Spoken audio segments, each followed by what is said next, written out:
हम तो आप ही से चूंकि अनुरोध कर रहे हैं कि हमने देखा नहीं है, सुना नहीं है, इसलिए आप अगर हमको बताते कि उन्होंने ये वादा किया है, ये वादा किया है, तो उस पर हम टीका टिप्पणी करते।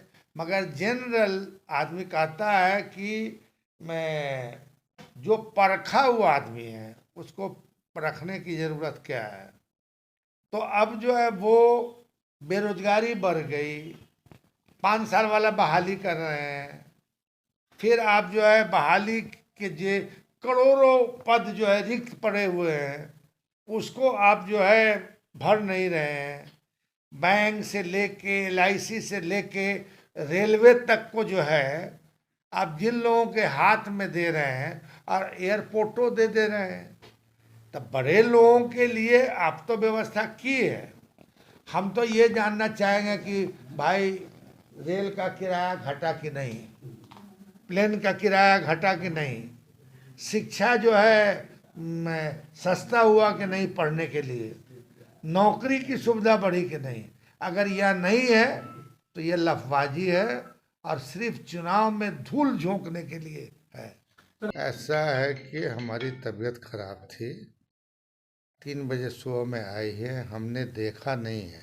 मगर जो आप बता रहे हैं, आपके हिसाब से अगर इस बजट को अगर वो अमृत काल का बजट मान रही हैं, तो इससे पहले वाला क्या नर्क काल का था कि वो भी बजट ही था। तो इसमें अमृत और नर्क और स्वर्ग और फलाना कहाँ से आ गया। अब इसमें सवाल उठता है ये कि गांव की दशा बदलेगी कि नहीं, बेरोजगारों को रोजगार मिलेगा या नहीं, गरीब बच्चों को पढ़ने में छूट मिलेगी या नहीं, कॉलेज यूनिवर्सिटी की व्यवस्था बेहतर होगी या नहीं, ठीक है। और सुलभ ढंग से जो है, मतलब सुलभ ढंग से जो है चिकित्सा की व्यवस्था होगी या नहीं। हम अमृत काल और नरक काल नहीं जानते हैं।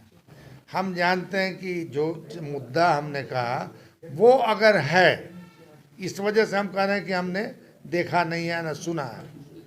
तो अगर वो हमने नहीं देखा, अगर वो अमृत काल कह रही हैं, तो हम उन्हीं से पूछते हैं क्या पहले वाला नरक काल वाला था। लेकिन पहले जो बजट सर, पिछले वर्ष जो बजट आया उसके कुछ ज्यादा बदलाव नहीं दिख रहा है, लेकिन बीजेपी कह रही है कि काफी ज्यादा फायदा पहुंचेगा इससे गरीबों को। भाई आप ही कह रहे हैं, हम तो अभी नहीं कहे हैं, समझेंगे नहीं। आप कह रहे हैं कि साहब संतोषप्रद नहीं है, आशाजनक नहीं है, बेरोजगारों के लिए रोजगार की व्यवस्था नहीं है। आपके नेता ने भी कहा, तेजस्वी यादव ने भी कहा है कि उतना जो है संतोषजनक नहीं है, कि तो ये बजट गुमराह करने वाला। भाई हम तो इतना ही कहेंगे ना कि ये जो साल है ये मतलब एक तरह से इलेक्शन ईयर है। तो इलेक्शन नारा गढ़ने में तो भारतीय जनता पार्टी माहिर है।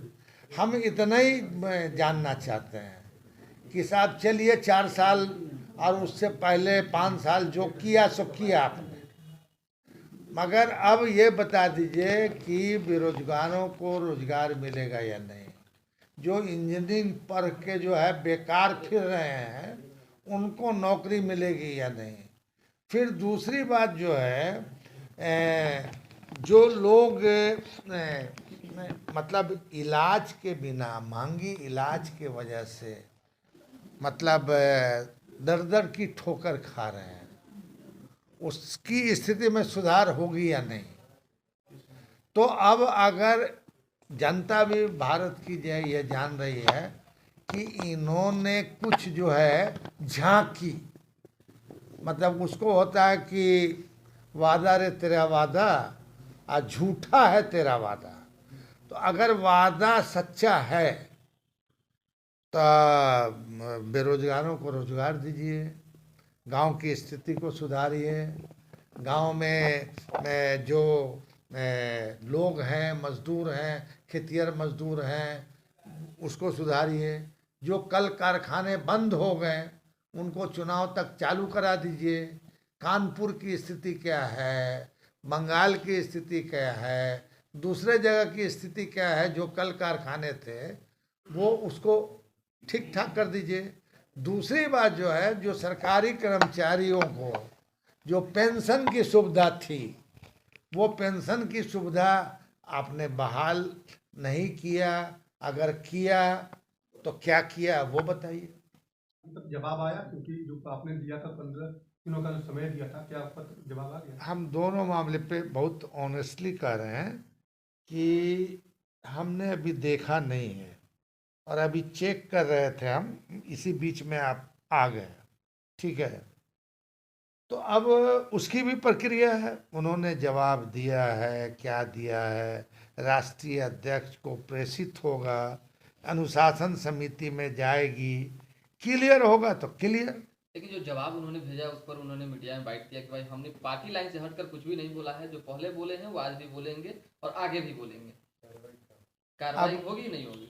अब भाई ऐसे आदमी कौन क्या बोल देता है वो अलग बात है, मगर उनको तथ्य के आधार पर जो पूछा गया है उसका उत्तर होगा, तो उस पर निर्णय राष्ट्रीय अध्यक्ष लेंगे और अनुशासन समिति लेगी। मान लीजिए जो जवाब उन्होंने भेजा अगर उत्तर नहीं होगा तो कार्रवाई होगी।